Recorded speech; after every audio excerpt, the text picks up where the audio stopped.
Shalom Bapak Ibu Saudara-saudari yang dikasihi dan mengasihi Tuhan. Kita bersyukur kalau hari ini Tuhan boleh memberkati kita. Mari sebelum kita membaca dan merenungkan firman Tuhan, kita berdoa. Terima kasih ya Tuhan untuk kasih setiamu di dalam hidup kami.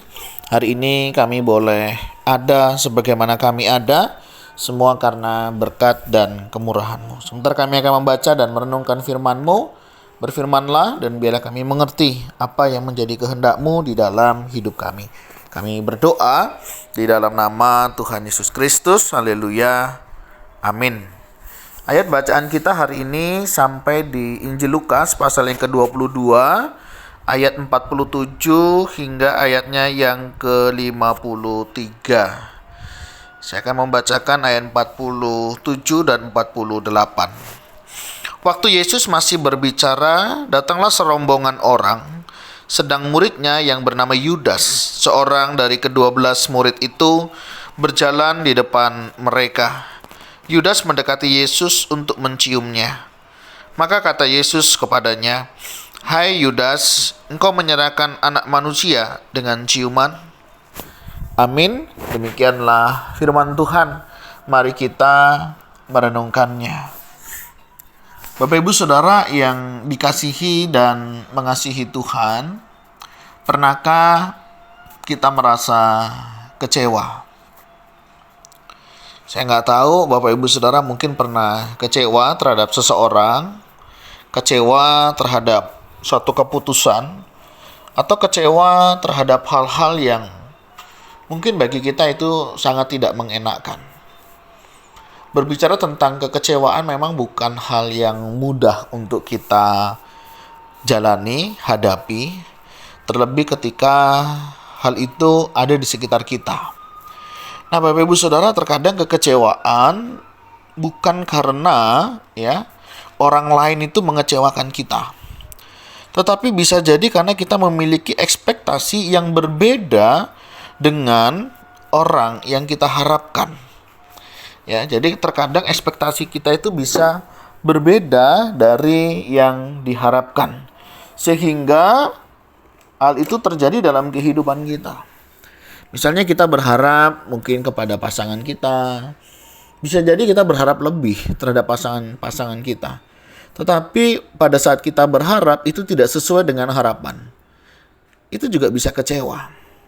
Jadi kecewa itu bukan hanya dari orang lain yang mengecewakan kita, ya, karena kan ada juga kadang orang mengecewakan kita.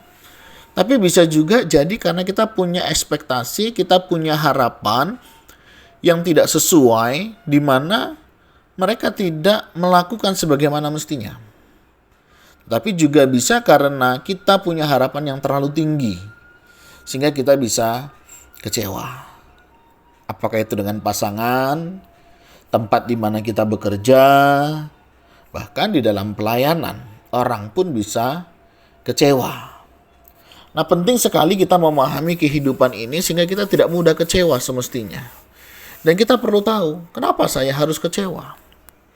Bagaimana saya kecewa? Bapak Ibu Saudara, mari kita melihat hal-hal demikian. Sederhana memang, tapi memiliki dampak yang besar. Tidak sedikit ya, karena kekecewaan orang bisa melakukan banyak hal tanpa pikir panjang. Ya, orang bisa merugikan orang lain yang padahal belum tentu yang menurut kita mengecewakan itu tadi ya dengan sengaja melakukannya. Karena bisa jadi kita lah yang sebenarnya terlalu tinggi harapannya. Nah, contoh sederhana lah, apa yang dilakukan oleh Yudas. Apa yang membuat Yudas pada akhirnya menjual Yesus? Ya tentunya salah satunya ini Bapak Ibu Saudara ya, karena ada kekecewaan. Dia punya harapan yang tinggi terhadap Yesus. Dia sudah tinggalkan hidupnya, keluarganya ya, mungkin dia juga pekerjaannya dan lain sebagainya untuk ikut dia. Tapi kok malah ya akhir-akhir ini Yesus selalu berbicara bahwa dia akan mengalami penderitaan. Dia akan mengalami kematian. Dia sebagai seorang bendahara ya, biasa pegang uang penuh dengan perhitungan, bisa jadi kan. Hitung-hitung nanti kalau aku nggak ikut Tuhan, gimana? Bagaimana masa depanku? Bagaimana nanti aku pulang ke kampungku? Orang selama ini ngertinya aku melayani Tuhan. Aku bersama dengan guru yang besar, guru yang terkenal. Orang yang di mana-mana dikenal banyak orang. Lah kalau nanti Tuhan ini mati, ini gimana? Mau taruh di mana mukaku? Mau ditaruh di mana lagi kehidupanku? Apa kata orang? Ternyata selama ini yang aku ikuti bukanlah seorang pembebas yang akan membebaskan bangsa Israel dari penjajahan Romawi. Kita coba membayangkan bagaimana perasaan Yudas pada saat itu. Sekian tahun dia tinggalkan keluarganya, sekian tahun dia ikut Tuhan, ya, tapi berujung pada kematian. Alangkah kecewanya dia. Ya, dia tahu banyak hal yang Yesus kerjakan, bisa buat mukjizat, menyembuhkan orang, membantu banyak orang. Tapi kenapa dia yang kita harapkan sebagai pembebas malah justru akan mengalami kematian? Apakah di sini Yesus salah? Tidak, saudara. Memang itu perjalanannya akan Yesus lalui. Tetapi Yudas salah untuk melihatnya. Dari sudut pandang yang berbeda, dia melihatnya. Dia berpikir bahwa dia tidak akan mengalami hal-hal demikian. Dia berpikir bisa jadi ya, harapannya yang berbeda. Yang ini yang tidak diselesaikan dengan tuntas. Dia tidak memahami gambaran yang besar ketika dia ikut Tuhan. Saudara, dalam perjalanan itu kan ada naik turunnya. Nah, kadang pada saat kita naik, kita bisa menikmati begitu luar biasanya indahnya. Tapi pada saat turun, tidak semua orang bisa menikmati perjalanan hidupnya. Semestinya, mau naik, mau turun, kita bisa menikmati betapa indahnya perjalanan hidup ini. Ya, kalau kita naik gunung, kita lihat gunung. Kalau memang pas waktunya turun, lihatlah lembah. Lembah tidak selalu buruk. Karena di sana pun menyimpan keindahan yang Tuhan boleh berikan. Yudas salah melihat sudut pandangnya.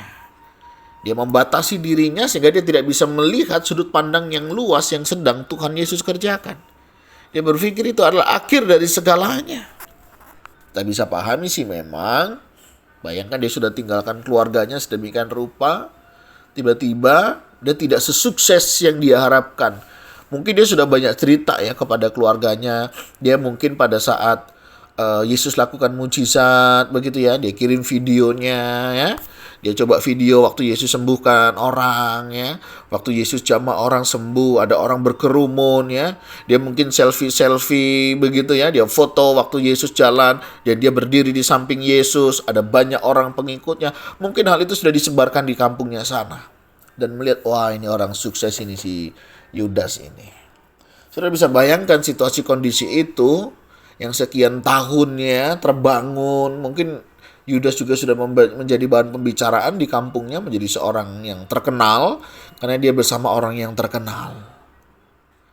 Ya, biasa kan itu dilakukan lah ya oleh para asisten, ya, misalnya para artis ya.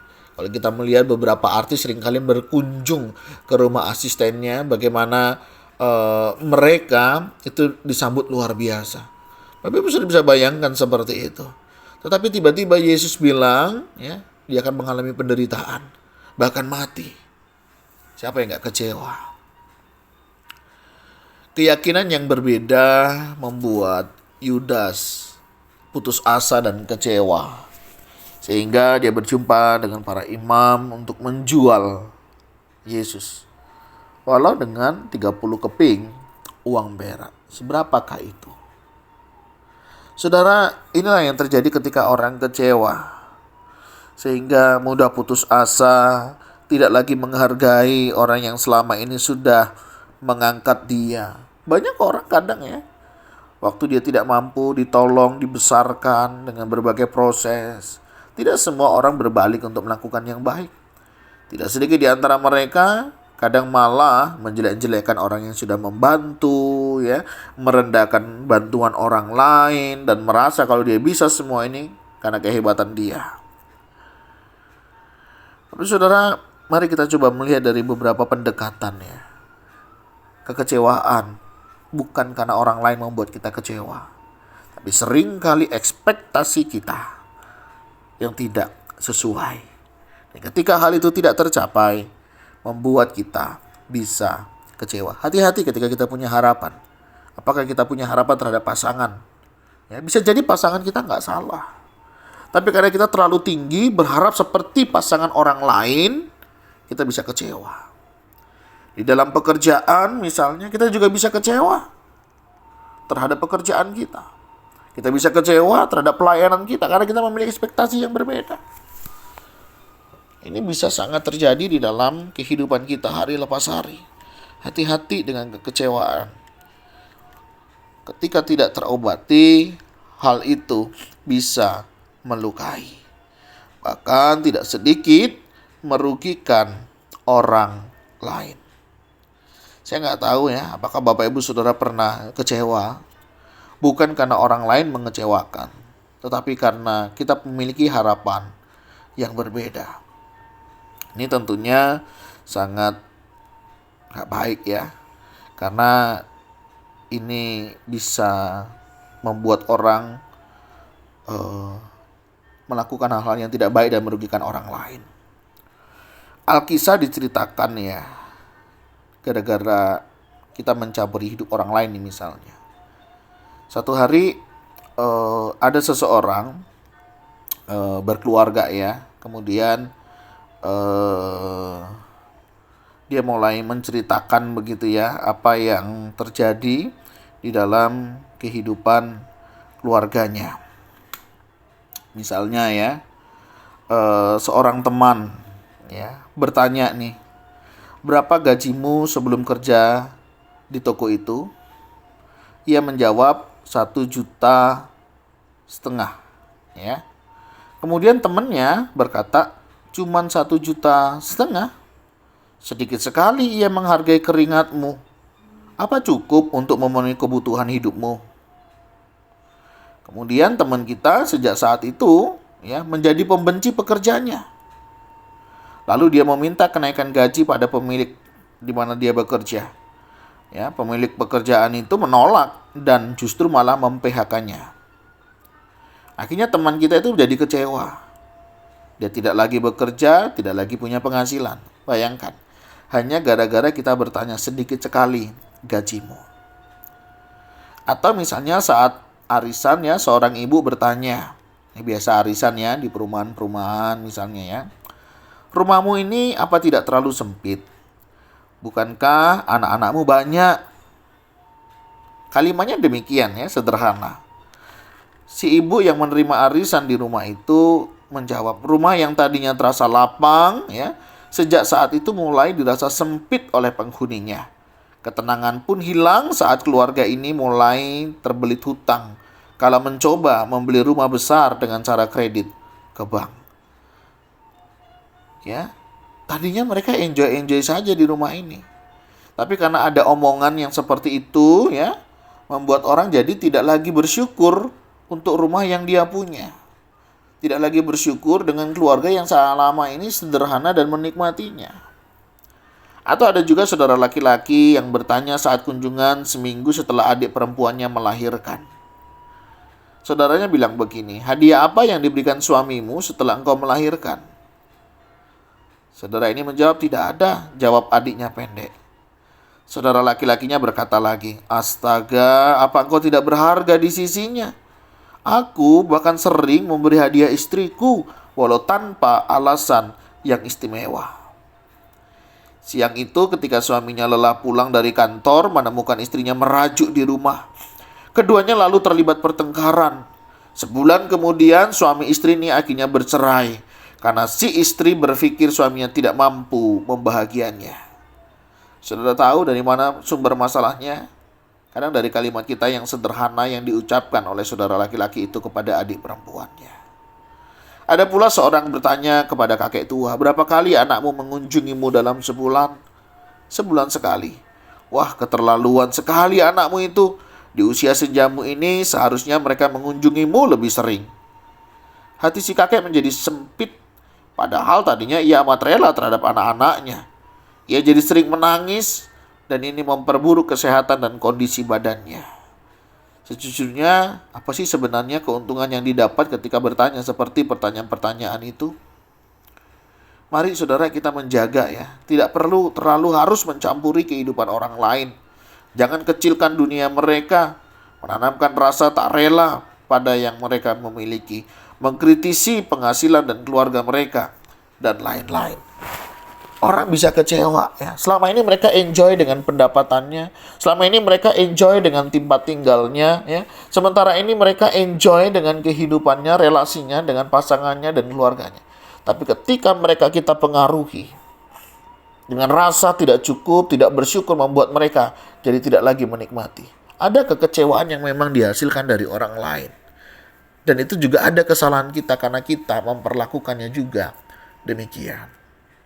Bapak Ibu Saudara yang dikasihi dan mengasihi Tuhan, hati-hati dengan kekecewaan. Karena kecewa, Yudas pun akhirnya menjual Yesus. Semoga kita ya yang kecewa ya tidak melakukan hal-hal yang demikian.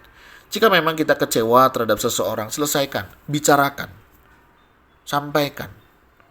Jangan karena kekecewaan kita lakukan hal-hal yang tidak baik. Merugikan orang lain, menyakiti hati orang lain.